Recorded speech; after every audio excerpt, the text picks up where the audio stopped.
கொடுத்த தந்தை இங்கே, உரு கொடுத்த அன்னை அங்கே.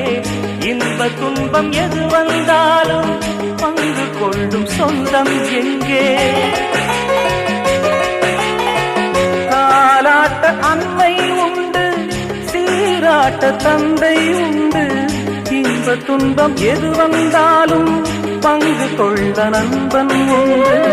ஒரு தாயின் பிள்ளை போல உருவான சொந்தம் கொண்டு வரும் காலம் யாவும் வெல்ல இணைந்த கைகள் என்றும் உண்டு. அந்தி நேர தென்றல் காற்று அள்ளி தந்த தாலாட்டு, அந்தி நேர தென்றல் காற்று அள்ளி தந்த தாலாட்டு.